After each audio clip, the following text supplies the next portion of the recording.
Hi, everybody. All right, so we're at Friday Luncheon Live, 11:45. It's like the 19th or the 20th of September. I think it's still September. So, hi guys, thanks for joining. So today I didn't necessarily write out my thoughts the way that I do, so we could squirrel out a little bit. I'm not really sure.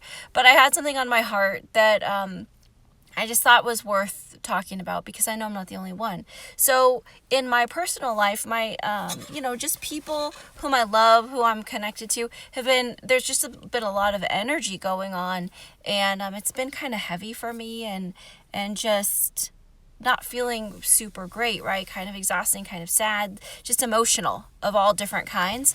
And, so I do my grief work. You guys, I think I posted last week, I completed 3 of them. I do the different things that I do. And I just keep moving forward, right? I do my work and I move forward, so I don't carry a bunch of energy with me. But there was a piece that I wasn't able to capture. I wasn't able to find. I didn't even know was there, to be honest. So I met with a friend the other day, I thought with the intention of just like, help me understand what's going on, what am I seeing, type of thing. And it was the coolest thing ever. Do you ever talk with someone and you're talking, but those moments, then they're very rare, where you feel seen, where you feel heard. And I don't mean seen like I see your hair and I see your skin and I see your shirt. I mean seen like on the inside, seen at a soul or energy level. You ever feel that way? And what's it like for you when you feel that? I mean, comment. What is it like for you when you feel that? When you feel like somebody gets it? Yeah, I am hurting. Yeah, I am. The thing is, just that alone, because I had done the grief work, but I was missing this little element. And that alone, Cheryl, good, awesome. What's that feel like for you when you get that moment, when you have that moment? What does it feel like? What kind of word or story can you paint so that we could sort of get an idea what that feels like for you? Because people can tell you all day long, I totally know what that feels like, but it actually feels unique for each one of us in every moment. So I'm just curious, how would you describe it? What did it look like for you? For me, it felt like love. Well, we're all looking for love, safety, and acceptance, but it comes in different ways, doesn't it? So for me yesterday, it was love. I felt like the universe was saying, I see you, Rachelle. I hear you. I see down more than what you know you need. And yeah, it's a warm feeling, right? It doesn't feel exposed. We could feel exposed and uncomfortable if the person's doing that with a harsh or a judgmental or a critical or an agenda-filled energy, right? But if they're just there for love, I just want to see you and give you a safe place to step out, because pulling someone out, drawing them out is not necessarily comfortable, right? It feels different when someone, through love, and it takes a lot of patience to be able to talk in such a way that someone feels totally safe to come out of their hiding place, their emotional hiding place, and just be out in public. And it's not a feeling of exposure, it's a feeling of seen and love and acknowledgement. And that's really valuable. And this person has been through one of my classes. I was just meeting with them as a friend because they're just a really good friend and they're so good at loving people. But I was there to ask questions because I needed to learn something about an experience, but it went deeper, it went a different direction. Yes, love, total and complete understanding. That's big. No judgment. Just wanted to talk and never stop. Like, go sit on a swing and talk. Safety. Yeah, Cheryl, that was perfectly stated. It sounds like, I don't know, a Nicholas Sparks love story, doesn't it? But it's not about love, romantic love. It's about human to human, you're feeling me type. I'm seen, I'm loved, I'm important, I'm valuable. And that's the thing. That's what people get in grief recovery. That's, hi there, thanks for joining. That's what we experience in grief recovery. So people say, I'm safe, you can tell me anything. But that busy energy is different.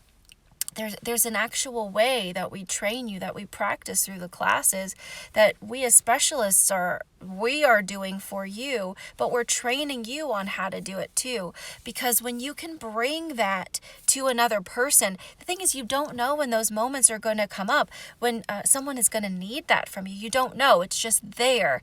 And the whole, I have somebody that you could call. Okay, there's that. That's good.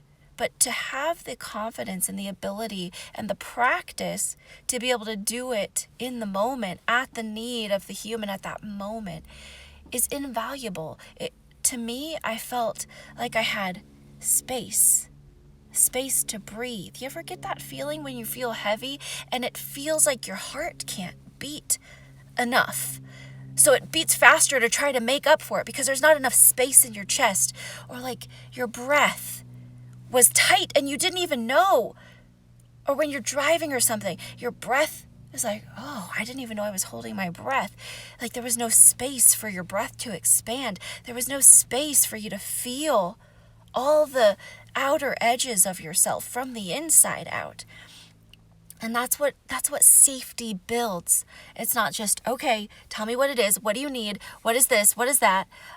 That's not safety. That's not hearing. That's not seeing. Cheryl says, yes, not romantic. Totally. This exact feeling has been on my heart. And it's really challenging to find that in the world, isn't it? I mean, think about what I'm saying. How many people in your life have you found that type of, they see me? Maybe it's nobody. And that's not rare. Actually, that's most common. It's not weird, because most people don't know what safety looks like. It's never been modeled for them. They just do what was done to them because that's all they know. Even if they don't like it, they do what was done to them because that's all they know. You know, there are the few people who stop and go learn something. They might just do something else, but they didn't actually go get trained in it. And so that's a benefit of going through a class, is you yourself get to feel heard, seen, and beckoned with the most gentle, loving, peaceful beckoning, where you want to come out and come out of your loneliness, come out of your fear, your sadness, your sorrow, your heaviness, your dark place, and find breath, and find air, and find lightness. And that was a gift that I received. Actually, it was Wednesday afternoon. I walked out like, whoa, and I cried. I cried from relief because I didn't have any idea I was carrying that. And then I got to meet with the same person again yesterday, and I cried again from this feeling of relief. And it's amazing. Cheryl says, that's what I feel like. A sit on a swing, freedom, happiness, words just flowing. It's a wonderful feeling that I pray everyone feels this. She also says, I have found one. I love the feeling they bring to me. Oh, Cheryl, you did. It's something I pray I never lose. Cheryl, you found one? You did? I can't wait to hear more about that. That's big. That's huge. There's something that we can't really describe. We can't put into words what that message speaks to your soul, to have someone who can sit with you and hear you and see you on the inside. Not like with my eyes, but with my spirit. My soul or spirit can connect to yours. Yours can connect to mine. And that's just what happens with these guidelines, these boundaries, these rules, this teaching and training that you learn for yourself in a class. You get to receive it for yourself. But because we're practicing it together the whole time, you become that for other people. So think of who's around you. Your maybe romantic partners, any kid who passes you, who crosses your path. We were getting in our car from the beach the other day, and people parking next to us able to see that 10-year-old child, and let them feel important and heard, because kids don't grow up feeling that way. We think that they feel important and heard because we get them all the sports and all the activities and all the devices and all the gadgets and all the things. That's not actually seeing your child. That's doing with your child. And that's still valuable, right? But it's completely different. To grow up feeling seen and heard is a different level of confidence and stillness and focus and clarity and energy, which is what we want to raise our kids with, right? And so imagine doing that for your romantic partners, your children, whether they're yours, someone else's, total strangers. Imagine being able to do that with people in your churches or your workplaces or your co-workers or friends or siblings. Imagine being from that place of stillness. You can do that for people after it's done for you. It needs to be modeled so then you can take it forward. That's something you get to receive in a class. So Cheryl says, I agree with growing up without feeling accepted. Yeah, and the thing is that doesn't happen always from lack of trying. But usually the people raising us didn't have it modeled for them. So they don't actually know what it is. So they clearly don't know how to do it. They do what they do out of love, thinking, I've gotten this far with my tools, so I'm going to show those tools to you. That's just what they know. But you can still learn something different. And I'd love to walk you through a class. Again, that 2-day workshop. I have a motor mouth today. Strange. No, that's awesome, because you get that energy, don't you, Cheryl? You understand. Not strange at all. It's wonderful. And you know what that feels like. And girls, share that with the world. Everyone who comes into contact with you, so valuable. So the thing is, only if 2% of the population or something understands how to deliver that to a person. But often the people who are delivering that stillness and that safety and that calm and that ability to see another person, they don't receive it very often. They're pretty rare.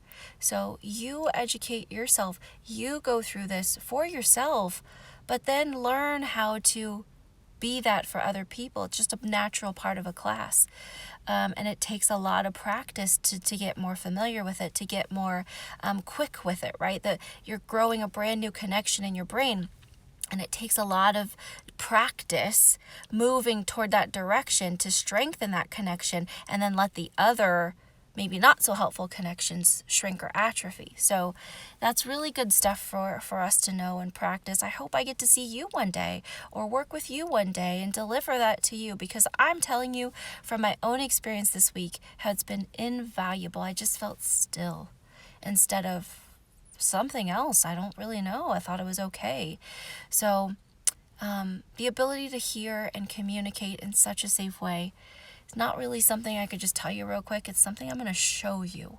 And I hope that you will show that to others. Everybody, I love you. Thanks for joining in today. I'd love to be that feeling for others. Good job, Cheryl. Go do it. Go do it. Go change the world because of what you've changed in yourself. That's the most valuable gift you can give. Everybody, I love you. Thanks for joining in Luncheon Live at 11:45. As always, I'm running to pick up my child who has a minimum day every Friday. But thanks for joining. I hope to see you again next week. Go share your heart. And if you don't know how for real, you're not certain that's the correct way, let me teach you. I'd love to. All right, everybody, enjoy your day. Bye-bye.